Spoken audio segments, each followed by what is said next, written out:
给米饭换种吃法，美食 DIY 请到韩国料理馆的大厨，一步一步教您做最地道、最好吃的韩式紫菜包饭。只要您家有大米、紫菜、寿司帘儿，最好再有点香肠、黄瓜、萝卜的，都可以跟我们一起制作。韩式包饭里面的米饭有何与众不同之处？各种辅料的处理有什么小细节？健康新时代都将为您一一解答。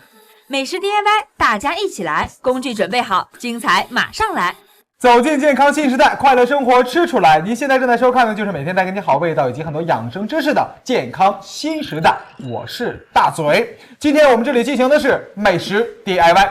说起紫菜包饭，它呢跟日本的那些寿司有点像，但是实际上呢是有点区别的。区别在哪里呢？如果说你想吃紫菜包饭，自己在家里面做的话，又该怎么做呢？好吃又方便的紫菜包饭，今天美食 DIY 大嘴给您请来大厨教你来做，给您请来的是王大厨，欢迎王老师，欢迎。好。王老师是一位女厨师，一般的话做料理都是男厨师做的比较好。对。怎么样你做的？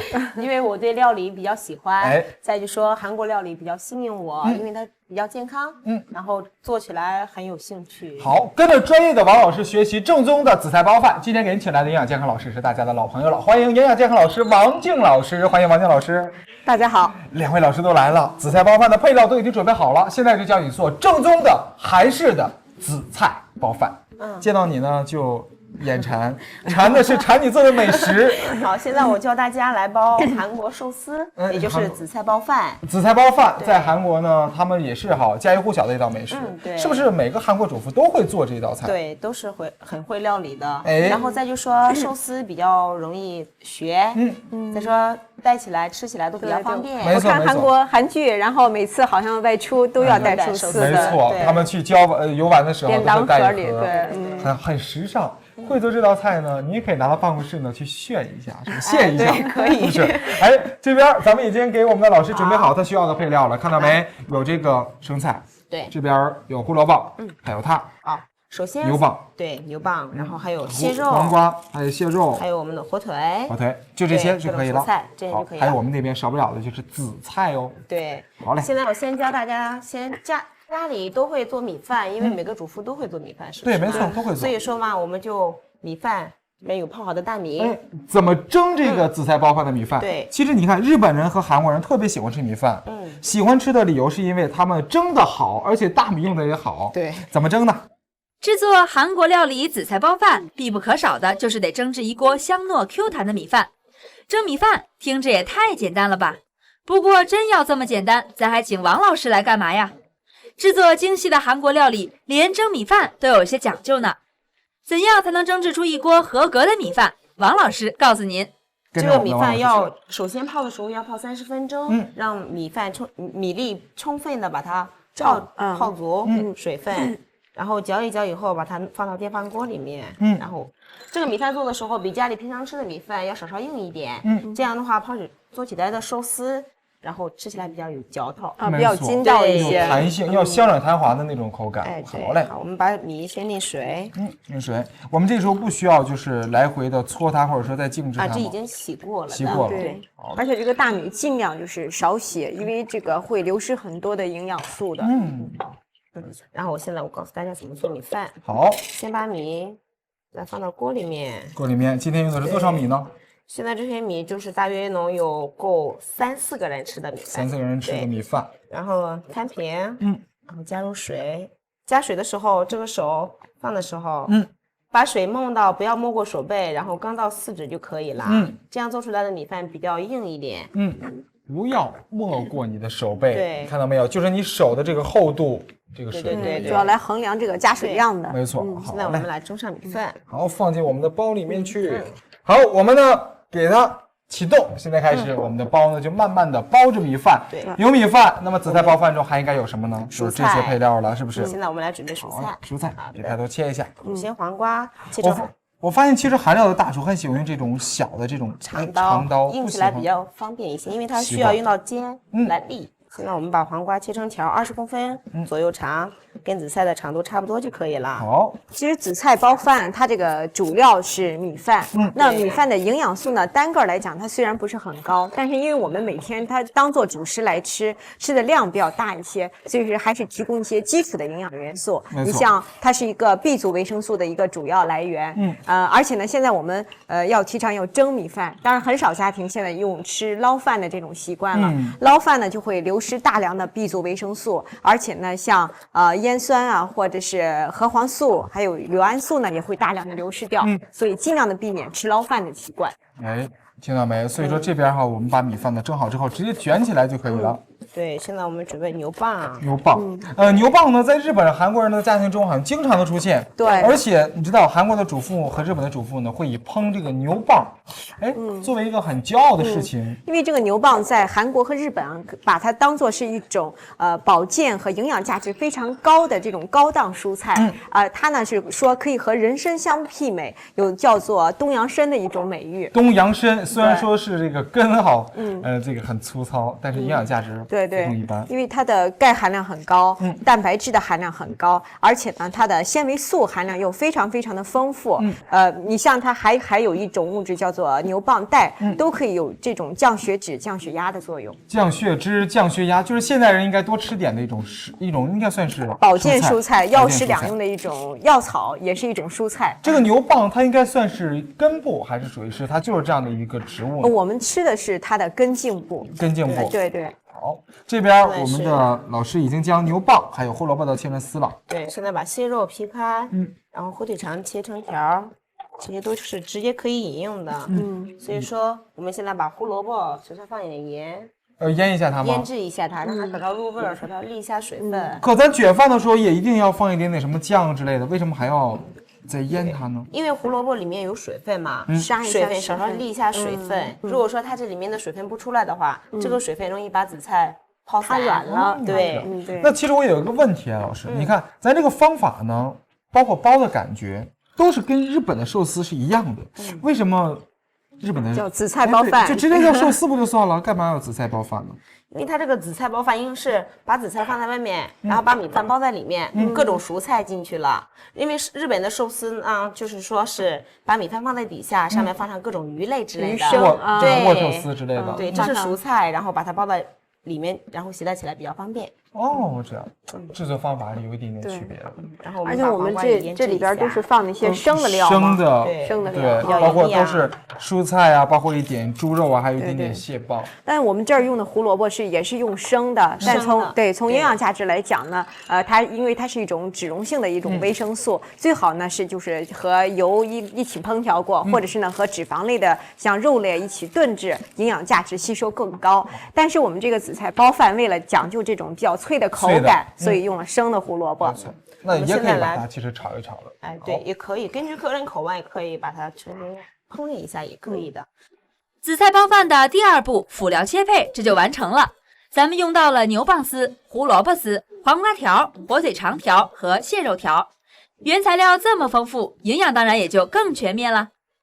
牛蒡是个好食材，不过可不能生吃，家家户户烹制牛蒡的方法可能都不一样。韩料中的牛蒡又有什么与众不同的妙招呢？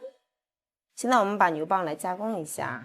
好，牛蒡来加工一下，选择一个平底锅，锅里手上放一点香油，来香油。对，也就是芝麻油。我们要炒牛蒡吗？对。可为什么不用花生油之类的？花生油吧，没有那个香油的香味。用芝麻油来炒这个牛蒡。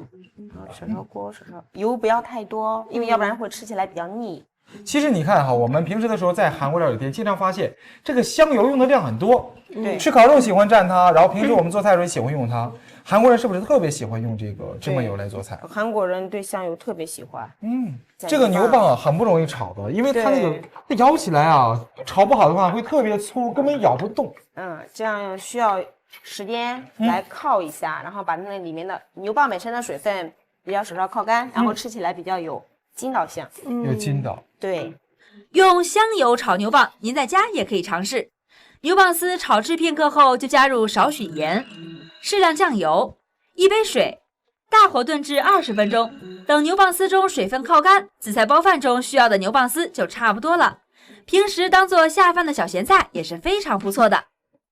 我觉得这时候炒的差不多了。对，现在已经好了。好嘞，看到牛蒡有透明变颜色，的亮，对，而且没错有点透明的那种感对觉。哎，好，我们现在把它好，取出。给它取出来，炒到啊，这个牛蒡呢已经有点半透明的状态了，而且呢表面上油的这种光泽度非常好。对，因为我们用的是香油。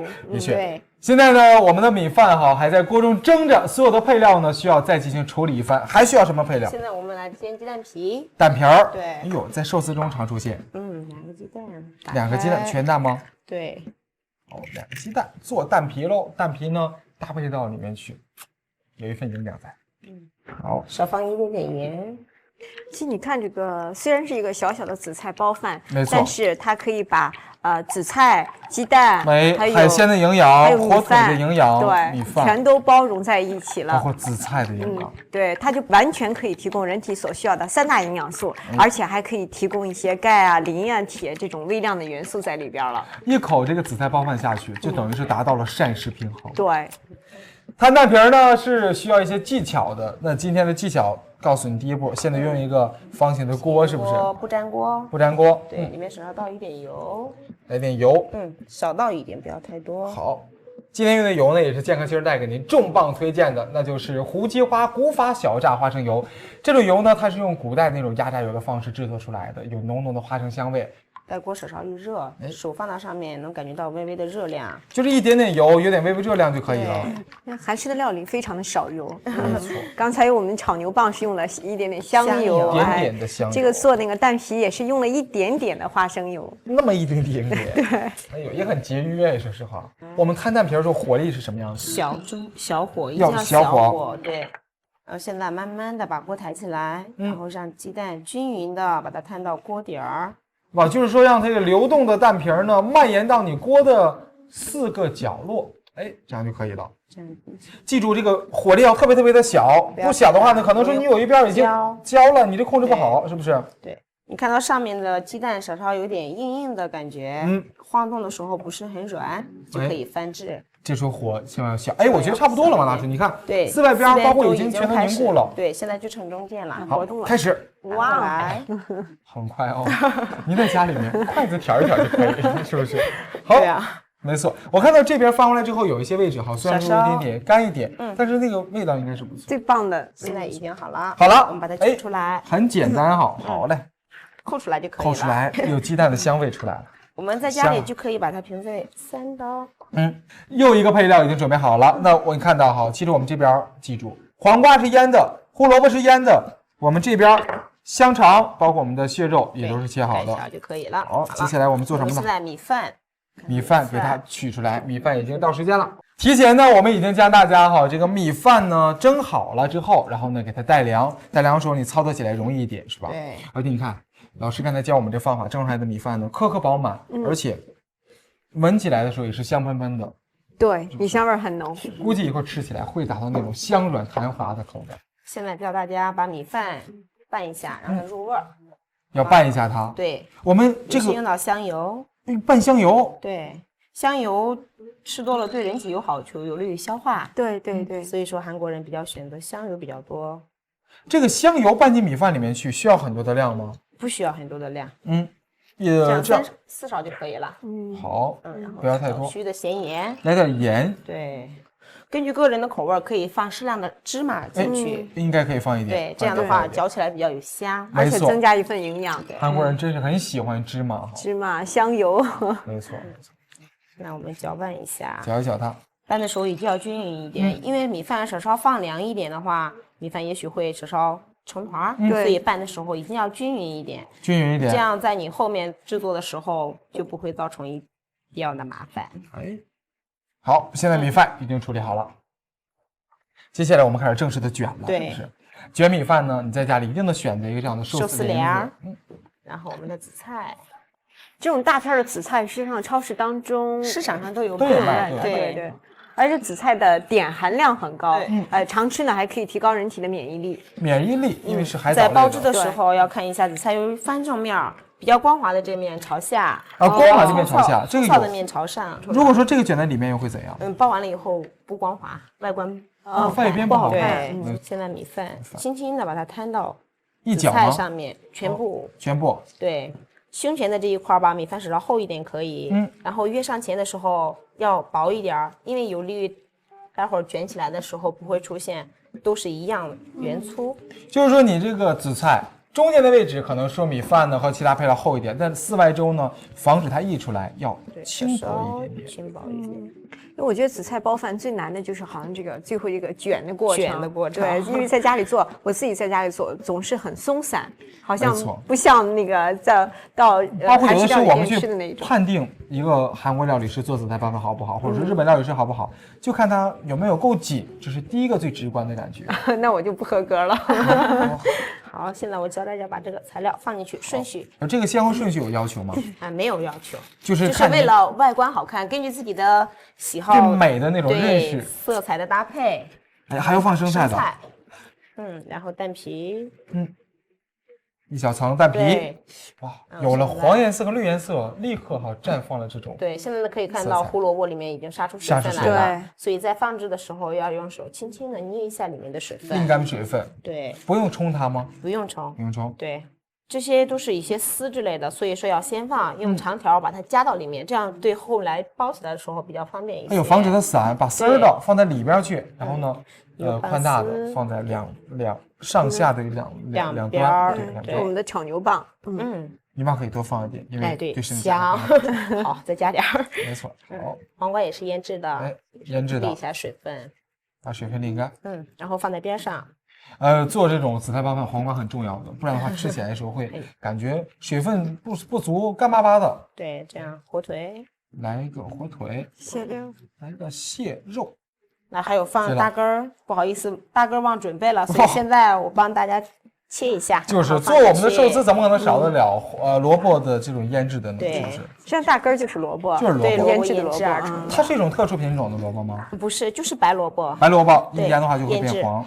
大根是日本语还是韩国语叫大根？是日语。对，在寿司里面，寿司部里面都喜欢叫它大根。对，然后把它放到上面。现在关键就是卷啦，然后现在我们看好了，两个大拇指放在下面，然后放在寿司帘的下面，然后把4个手按住帘，然后现在我们要很用力吗？对，稍稍用点力，就你用点力之后它才能紧。对，要不然的话它会散掉。然后现在放过来以后，一个手挪出来，把另一个手撤出来，然后稍稍的轻轻一按，往压吗？对，轻轻的一按4下，这2个手都要给力的，这样轻轻的一按。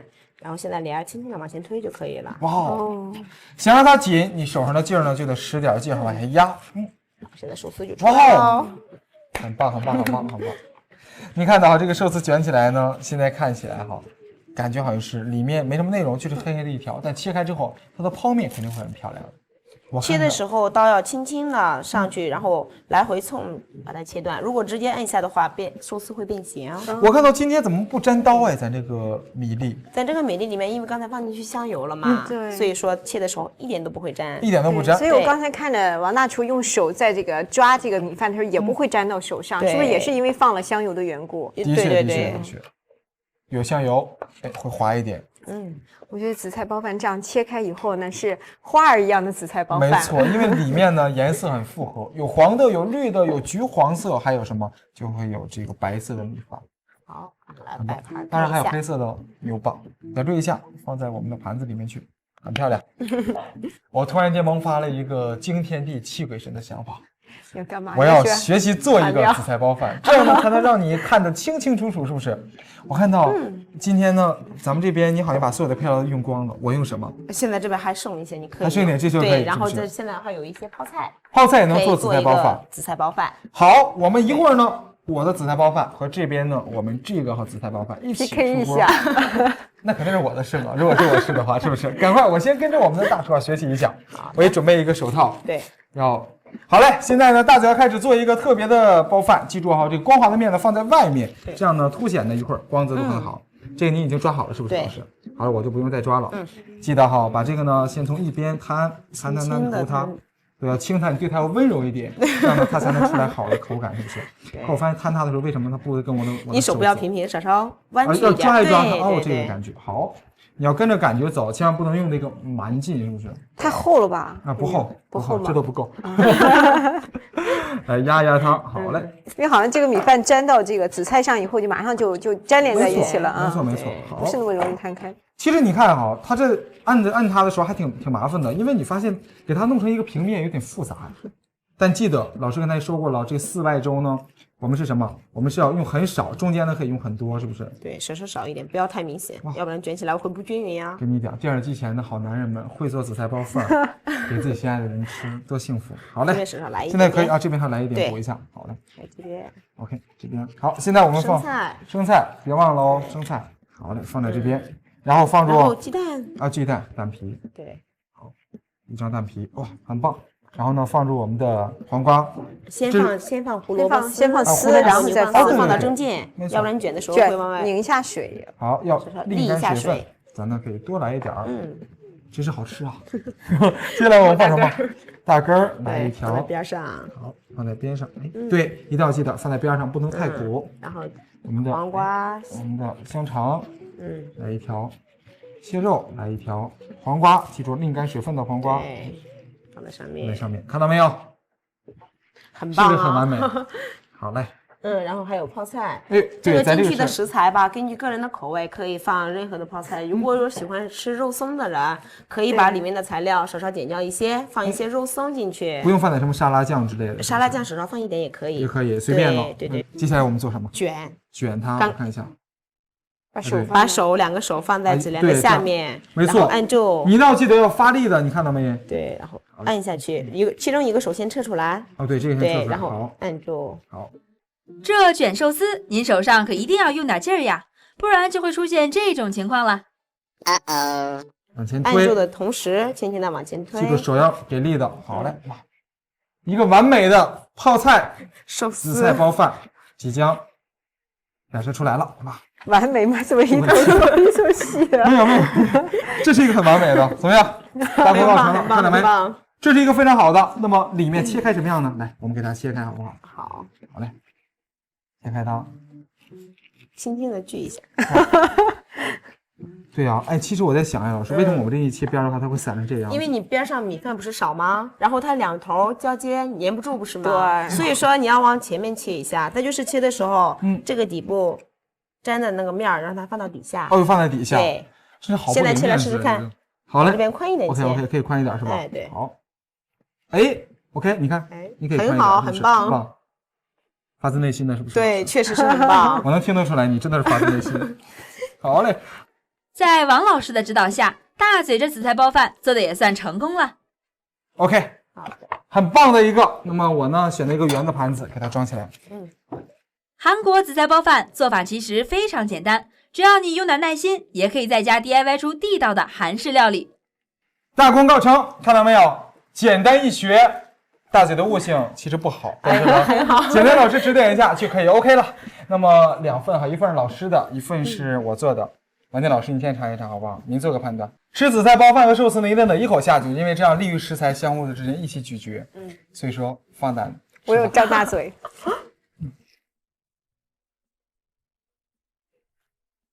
超级满足的感觉，一口下去呢，能够吃到有脆的大根儿，有脆的黄瓜，脆的胡萝卜，梗的牛蒡，当然少不了的就是那个香软弹滑的那个米饭在里面。